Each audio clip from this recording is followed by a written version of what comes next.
तो ये आपके जो मापन सिस्टम प्रक्रिया है, इसमें हम आज देखेंगे कि भाई हमारा जो सब्जेक्ट है बेसिक इलेक्ट्रिकल एंड इलेक्ट्रॉनिक्स।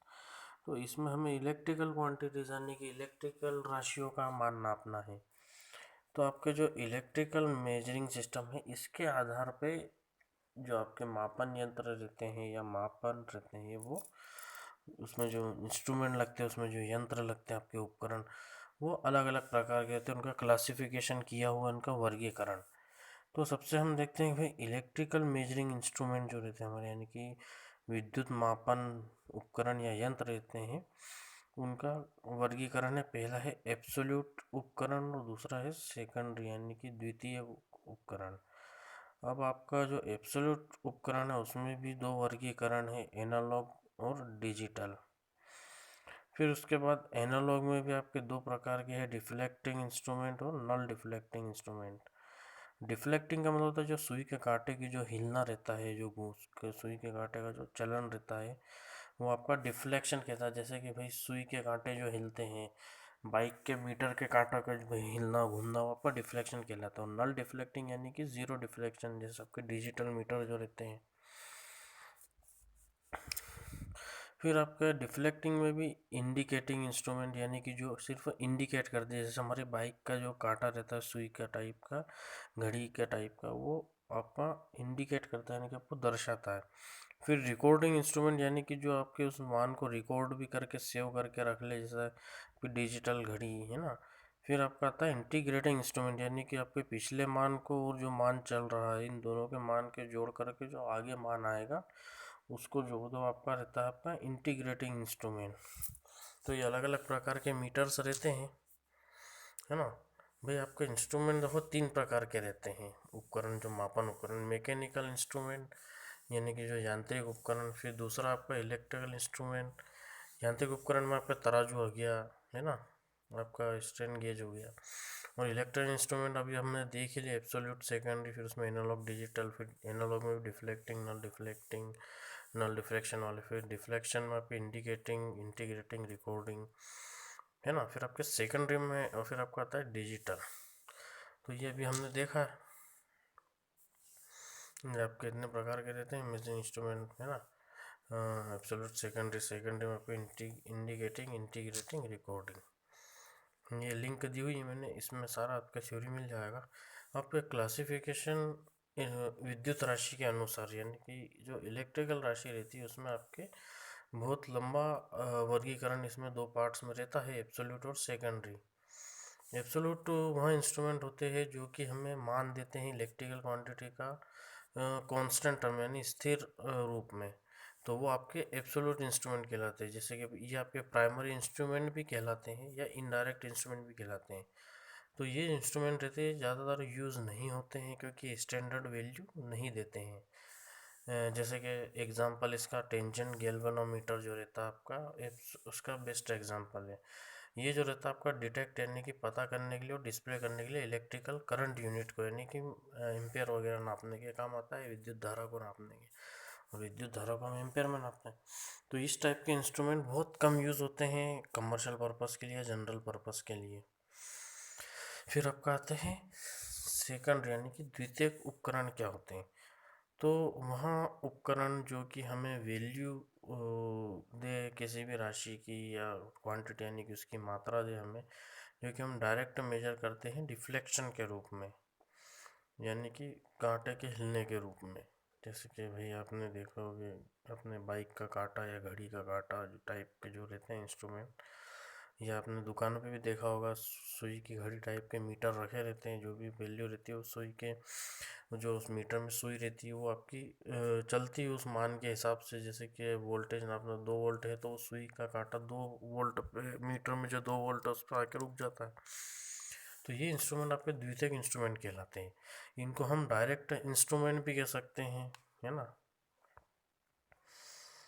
तो ये जो इंस्ट्रूमेंट रहते हैं, इनमें जो मान रहता है वो हम कंपेयर करते हैं। अगर ये जो इंस्ट्रूमेंट है आपके, ये कंपेयर करने के लिए होते हैं। आपने जो एब्सोल्यूट या प्राइमरी इंस्ट्रूमेंट से आपने जो चीज़ नापी है, इसको हम उससे दोबारा नाप करके कंपेयर करते हैं। तो फिर जो आपके सेकंड इंस्ट्रूमेंट रहते हैं इनको भी हम सेकेंडरी इंस्ट्रूमेंट को भी हम दो पार्ट्स में वर्गीकृत करते हैं, डिफ्लेक्शन इंस्ट्रूमेंट और नल डिफ्लेक्शन इंस्ट्रूमेंट। आपका इसका उदाहरण है एम मीटर बना आपका एम्पेयर मीटर, यानी कि जो विद्युत धारा नापने का काम आता है। वोल्टा मीटर मिल के बना आपका वोल्टेज मीटर से, यानी ये आपके वोल्टेज नापने के काम आता है। वाट मीटर यानी कि पावर की इकाई वाट रहती है, तो ये आपका वाट मीटर पावर नापने का काम आता है आदि। ये जो एग्जांपल है आपके सेकंड इंस्ट्रूमेंट की या द्वितीय उपकरण के एग्जांपल है, उदाहरण है। अब हम इनको क्लासिफिकेशन करते हैं इनके ऑपरेशन के नेचर के अनुसार। इनका ऑपरेशन यानी इनके ऑपरेशन मतलब कार्य करने के प्रणाली को हम ऑपरेशन कहते हैं, उसके नेचर पे, उसके आधार पे। तो बात करें अगर हम, तो ये इंस्ट्रूमेंट रहते हैं वर्गीकृत रहते हैं इनके कार्य करने के नेचर के ऊपर, है ना। ये जो रहते हैं आपके सेकंड इंस्ट्रूमेंट की कैटेगरी में आते हैं। अब ये जो इंस्ट्रूमेंट है आपके, ये इनको भी हम चार मेजर पार्ट्स में या कैटेगरी में डिवाइड करते हैं, जैसे हमने पिछले उस फोटो डायग्राम में देखा। इंडिकेटिंग इंस्ट्रूमेंट, दूसरा है रिकॉर्डिंग इंस्ट्रूमेंट, तीसरा इंटीग्रेटिंग इंस्ट्रूमेंट, है ना आपका जो रहता है। और null deflection instrument shortly describe. Indicating instrument क्या रहता है, ये आपका इंडिकेटिंग जो रहता है आपका डिस्प्ले करता है, यानी कि आपको दर्शाता है वैल्यू, सिर्फ वैल्यू दर्शाता है आपको इलेक्ट्रिकल क्वांटिटी, जैसे कि अकॉर्डिंग टू टाइम के अनुसार, है ना, उसी टाइम पर आपको जो वैल्यू वो दिखा देगा। तो ये इंस्ट्रूमेंट रहता है आपके रीडिंग दिखाता आपको जब उसी दौरान, है नहीं, वर्तमान की रीडिंग दिखाता है ये जब ये इलेक्ट्रिकल सप्लाई से कनेक्ट रहता है। जैसे आपने सप्लाई हटाई, ये मान दिखाना बंद कर देगा, तो ये वापस जीरो पोजीशन पे आ जाएगा। आपने देखा होगा दुकान वगैरह पे जो दुकानदार रहते हैं या जो मैकेनिक रहता है, वो जब चेक करता है आपकी मशीन को, तो उसी दौरान वोल्टेज दिखाता, फिर जैसे ही वो आपकी मशीन से सप्लाई से मीटर हटाता है, तो ये वापस सुई का कांटा ज़ीरो पे आ जाता है ना। इसके एग्जांपल के आपके ammeter, voltmeter, wattmeter, ये जो आपके इंडिकेटिंग इंस्ट्रूमेंट के उदाहरण है। दूसरा आपका आता है रिकॉर्डिंग इंस्ट्रूमेंट। तो रिकॉर्डिंग इंस्ट्रूमेंट जो रहता है आपको डिस्प्ले करता है और रिकॉर्ड भी करके रखता है रीडिंग को। भाई आपने जो रीडिंग जैसी अभी नापी उसको रिकॉर्ड कर लेता है ये वाला मीटर, ये इंस्ट्रूमेंट, है ना। तो ये इंस्ट्रूमेंट जो रहते हैं जनरली जो आपके पावर स्टेशन जहाँ पे बिजली पैदा होती है वहाँ पे यूज़ होते हैं, या सब स्टेशन आपके ग्रिड पे यूज़ होते हैं। भाई आपको पता करना है कि 1 घंटे पहले क्या रीडिंग थी, तो ये रिकॉर्डिंग रहती है इसमें, और आप वहाँ पे जाके देख सकते हैं। जैसे कि ईसीजी, आपके ईसीजी मशीन जो रहती है, जो हार्ट बीट नापने का काम आती है हार्ट के मरीजों के। एक्सरे मशीन, ये जो आपके एग्जांपल है रिकॉर्डिंग इंस्ट्रूमेंट के, है ना। ये रीडिंग नोट कर लेती है, फिर आपकी रिपोर्ट बनती है। इंटीग्रेटिंग इंस्ट्रूमेंट तीसरे नंबर पर आता है। इसका ये जो रहता है आपका, ये रिकॉर्ड भी करता है और ऐड भी करता जाता है। जैसे कि अभी जो आपने मान नोट करा, फिर 1 घंटे बाद आप जो नोट करोगे, फिर दूसरे घंटे बाद जो भी नोट करोगे, तो तीनों रीडिंगों को ये इंडिकेट भी करता है, रिकॉर्ड भी करता है और जोड़ता भी जाता है, साथ ही साथ एक साथ जोड़ के भी बता देता है ये। इसका एग्जांपल क्या आपका एनर्जी मीटर, एम्पेयर हावर मीटर, है ना, जो आपके घरों में जो मीटर लगता है, भाई उसमें आपकी कितनी यूनिट बिजली बनी, है ना, वो यूनिट जुड़ती जाती है उसमें, तो वो आपका, उसको हम एम्पेयर हावर मीटर कहते हैं। अब नल डिफ्लेक्शन इंस्ट्रूमेंट चौथे नंबर पे, इसका मतलब ये रहता है कि सिर्फ रीडिंग दिखाता है ना, इसमें सुई का कांटा नहीं रहता है, तो ये समय के अनुसार नहीं दिखाता, जैसे पोटेंशियोमीटर है आपका। तो अब क्लासिफिकेशन इलेक्ट्रिकल सप्लाई के अकॉर्डिंग अगर हम देखें, तो आपके करंट भाई दो प्रकार के रहते हैं, अल्टरनेटिंग करंट एसी और डायरेक्ट करंट डीसी। तो इलेक्ट्रिकल सोर्स के अनुसार भी आपके एसी इंस्ट्रूमेंट, डीसी इंस्ट्रूमेंट रहते हैं। तो एसी इंस्ट्रूमेंट जो रहते हैं वो एसी सप्लाई से कनेक्ट रहते हैं, है ना। तो आपके मीटर जो इंस्ट्रूमेंट भी अलग अलग रूप में आते हैं। तो एसी जो आपके रहते हैं वो फिर दो पार्ट्स में जुड़ जाते हैं। आपने सुना होगा सिंगल फेज और 3 फेज। तो आपके एसी इंस्ट्रूमेंट दो प्रकार के रहते हैं, सिंगल फेज एसी इंस्ट्रूमेंट और 3 फेज एसी इंस्ट्रूमेंट। अब एग्जांपल इसका क्या है भाई, moving instrument, induction instrument, electrostatic instrument, dynamometer, electrostatic instrument, ये आपके एग्जांपल है एसी इंस्ट्रूमेंट को। डीसी इंस्ट्रूमेंट जो रहते हैं आपके, ये डीसी सप्लाई से कनेक्ट रहते हैं या डीसी मशीनों के मापन के काम आते हैं ये,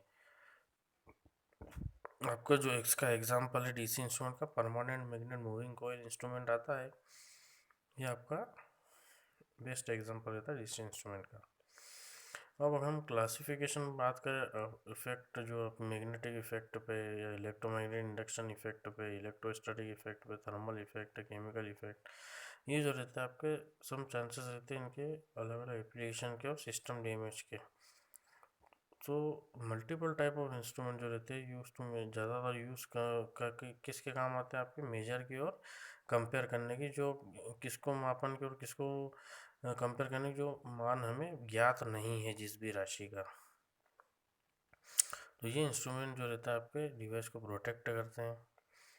अब आपके जो है क्लासिफिकेशन और इसमें आते हैं moving coil instrument, moving iron instrument, induction instrument, electrostatic instrument, electrolytic instrument, hot wire instrument, है ना।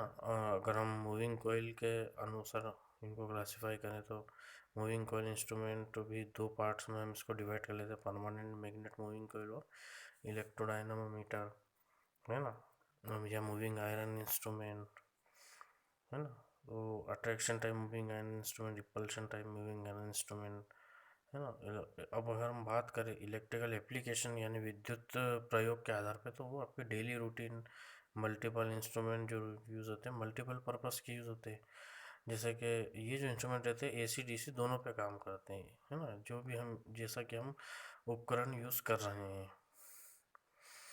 तो ये जो आपकी नीचे है सम, ये कुछ लिस्ट है इंस्ट्रूमेंट की जो कि हम अधिकतर यूज़ करते हैं मापन के लिए। एम मीटर करंट नापने के लिए, वोल्ट मीटर वोल्टेज नापने के लिए, ओम मीटर आपका प्रतिरोध या आपका रेजिस्टेंस नापने के लिए, मल्टीमीटर जो रहता है आपका, ये मल्टी मतलब होता है बहुत, है ना, मेनी चीज़ें। तो इस मल्टीमीटर के माध्यम से एक ही मीटर से हम वोल्टेज भी नाप सकते हैं, करंट भी नाप सकते हैं, पावर भी नाप सकते हैं, रेजिस्टेंस भी नाप सकते हैं। फिर वाट मीटर, इससे सिर्फ हम पावर नाप सकते हैं। फ्लक्स मीटर, फ्लक्स क्या होता है आपकी, मैंने कल ही बताया था पिछले लेक्चर में, जो चुंबकीय रेखाएं बल रेखाएं रहती है फ्लक्स कहलाती है। तो चुंबकीय बल रेखाएं का मान क्या है उसको नापने के लिए जो मीटर होता है उसको हम फ्लक्स मीटर कहते हैं। एलसीआर आपका मीटर आता है, ओसिलोस्कोप जो रहता है आपका, आपने देखा होगा हॉस्पिटल वगैरह में जो हार्ट बीट चलती रहती है स्क्रीन पे तरंग के आधार पे, वो ओसिलोस्कोप रहता है ना, हमारे सिग्नल को एक डायग्राम के रूप में दर्शाता है, जो आपका ओसिलोस्कोप कहलाता है। तो ये भी आपका एक प्रकार का। फिर vector scope, synchronoscope, galvanometer, energy meter जो हमारी ऊर्जा नापने का काम आता है, टेकोमीटर। फिर स्पीडोमीटर आपके जो गाड़ी में लगा रहता है स्पीड नापने का काम आता है। फिर फ्रीक्वेंसी मीटर, फ्रीक्वेंसी मतलब आवृत्ति की कितने हर्ट्ज चल रही है अभी, उसके लिए आवृत्ति मीटर या फ्रीक्वेंसी मीटर। कैपेसिटेंस मीटर आपका जो आपका सेल जो रहते हैं पंखे वगैरह में, कैपेसिटर, है ना, उसके नापने का काम आता है ये capacitance meter. Power factor meter, ampere hour meter जो हमारे घरों में रहता है उसको हम एम्पेयर आवर मीटर कहते हैं। फिर live leakage meter, earth leakage detector, phase sequence detector, insulation fault detecting instrument, megger, megger जो रहता है आपका प्रतिरोध नापने काम आता है। ये आदि आपके जो है ये जो इंस्ट्रूमेंट है ये ज़्यादा अधिकतर हमारे यूज़ होते हैं कहाँ पे, कमर्शियल यानी दुकान के यूज़ पे, व्यवसायिक रूप में, इंडस्ट्रियल यानी कि आपके फैक्ट्रीज वगैरह में, प्रैक्टिकल में, स्कूल कॉलेज में, और भी मैनी मोर यानी कि और भी बहुत कुछ मकसद के लिए, पर्पस के लिए यूज़ होते हैं, है ना। ये जो आपके मैन्युफैक्चर यानी कि बनाए जाते हैं ज़्यादातर टॉप मोस्ट इलेक्ट्रिकल कंपनीज के द्वारा बनाए जाते हैं ये। तो ये जो only one more type of instrument को मल्टीमीटर, तो मल्टीमीटर होता क्या है, व्हाट इज़ अ मल्टीमीटर। तो मल्टीमीटर जो रहता है एक प्रकार का पॉपुलर टाइप का इलेक्ट्रिकल मेजरिंग इंस्ट्रूमेंट है, यानी विद्युत राशि के मापन का उपकरण है ये। जैसा कि इसके नाम से हमें पता चलता है कि मल्टी मतलब होता है कि बहुत कुछ, है ना। जैसे हम कहते हैं मल्टीपर्पज़ या मल्टी टैलेंटेड, यानी कि जिसमें बहुत से खूबियाँ हों। तो मल्टी मीटर से हम ये जो रहता है आपका मीटर का भी काम कर लेता है, यानी कि विद्युत धारा भी नाप सकते हैं, एम्पेयर। वोल्ट मीटर का भी काम करता है, इससे हम वोल्टेज भी नाप सकते हैं वोल्ट में। ओम मीटर का भी काम कर सकता है ये, क्योंकि हम इसमें प्रतिरोध भी नाप सकते हैं। है ना, पावर भी नाप सकते हैं और प्रतिरोध भी नाप सकते हैं। तो मल्टीमीटर जो रहते हैं आपके दो रूप में अवेलेबल रहते हैं, एनालॉग टाइप मल्टीमीटर और digital type multimeter. Analogue type multimeter में आपका कांटा रहता है और डिजिटल में आपका डिजिटल घड़ियाँ जो आजकल आती है ना, जिसमें 0 1 2 वैल्यूज़ दिखती हैं, जैसे आजकल बाइकों में भी डिजिटल मल्टीमीटर आ गए हैं, घड़ी भी आ गई डिजिटल, जिसमें सुई का कांटा ना रहते हुए संख्याएं दिखती हैं। तो एडवांस टेक्नोलॉजी जो रहते हैं दोनों टाइप के मीटर में बहुत यूज़फुल रहते हैं और बहुत ही इनकी आवश्यकता पड़ती है। इसका एडवांटेजेस क्या है डिजिटल मल्टीमीटर का और एनालॉग मल्टीमीटर के मुकाबले में? तो एनालॉग टाइप का मल्टीमीटर रहता है, ये सिर्फ आपका कंटिन्यूस सिग्नल दिखाता है, यानी कि जो आपका सिग्नल अभी चल रहा है ये आपका डिटेक्ट करता है, डिस्प्ले करता है इलेक्ट्रिकल रीडिंग, और जो आपका मूविंग पॉइंटर यानी सुई का कांटा, उसके माध्यम से आपको मान दिखाता है करंट का, वर्तमान का। और डिजिटल टाइप का मल्टीमीटर रहता है, ये आपका डिस्क्रीट सिग्नल, डिजिटल सिग्नल यानी 0 1 2 3 संख्या के रूप में आपको ये वैल्यूज मान दिखाता है माप करके। तो इसमें डिस्प्ले लगी रहती है, डिस्प्ले पे आपको वैल्यू दिखाता है। डिजिटल मल्टीमीटर जो रहता है आपका, ये एक्यूरेट मान देता है आपको, फास्ट रिस्पॉन्स देता है, तुरंत रीडिंग दिखाता हुआ, रीडेबल यानी कि आपको आप आसानी से पढ़ सको, डिजिटल आउटपुट वो दिखाता है। तो ये इसका फ़ायदा है एनालॉग मल्टीमीटर के ऊपर। डिजिटल मल्टीमीटर को हम स्मार्ट मीटर या एडवांस मीटर भी कहते हैं, है ना। इस सिग्नल जो स्मार्ट मीटर के रहते हैं, हम मल्टीपल यूनिट्स को मेजर कर सकते हैं।